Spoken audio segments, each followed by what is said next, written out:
નાની વાત આપણે આજે બહુ જૂનું 2003નું ગોપાલ દર્શન છે, એમાં કસિયાભાઈ રાજગરનું વડવા વિશે આવ્યું છે. તો આપણે એ લઈએ.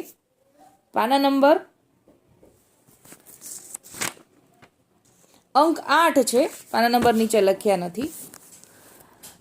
કૃપાપાત્ર કસિયાભાઈ રાજગર. પ્રભુ શ્રી ગોપાલાલજીના કૃપાપાત્ર અને ભગવદી કસિયાભાઈ રાજગરના સ્થાન ઘણું જ મહત્વનું માન ભર્યું છે.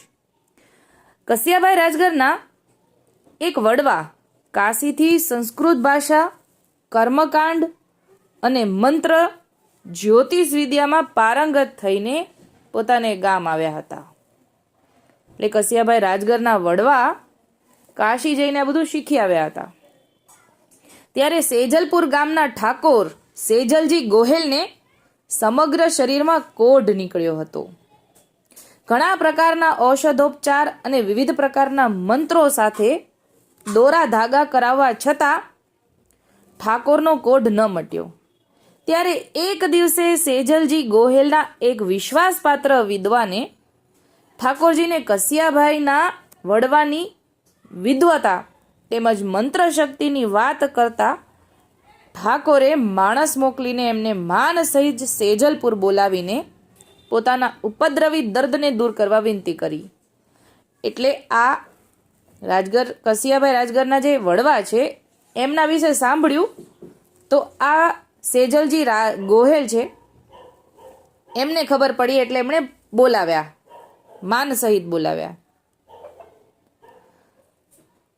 એમણે પોતાના કર્મકાંડ અને મંત્રાશક્તિ સેજલજી ગોહેલ મંત્રશક્તિથી સેજલજી ગોહેલનો કોઢ 3 દિવસમાં મટાડી આપીને નજરે જોનારને તમામને આશ્ચર્યચકિત કરી દીધા હતા.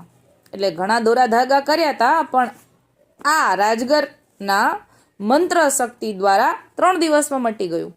પોતાની કાયાને રોગમુક્ત અને કંચનવર્ણી બનેલી જોઈને ઠાકોર સેજલજીને એ પંડિત પ્રવર પ્રત્યે અપાર માનની લાગણી થઈ. બીજે દિવસે ઠાકોરે કચેરી ભરી કે પંડિતજીનું સોના મોહર, વસ્ત્રો અને અનેક ભેટ સોગાદથી સન્માન કરીને તેમને રાજ્યગુરુ પદે સ્થાપના કર્યા. ત્યાં સુધી એ રાજ્યગુરુ નહોતા, અત્યારે હવે રાજ્યગુરુ થયા. ત્યારથી તેમના વંશજો રાજ્યગુરુ થયા અને એમાંથી રાજગોર અને એમાંથી અપભ્રંશ રાજગરથી ઓળખાવા લાગ્યા. અને પછી એમના વંશજો બધા રાજગર ઓળખાવા લાગ્યા. અને પછી તો અહીંયા કસિયાભાઈ રાજગરની વાર્તા જ છે, જે આપણને ખ્યાલ છે, ગુણમાલમાં આપેલી છે.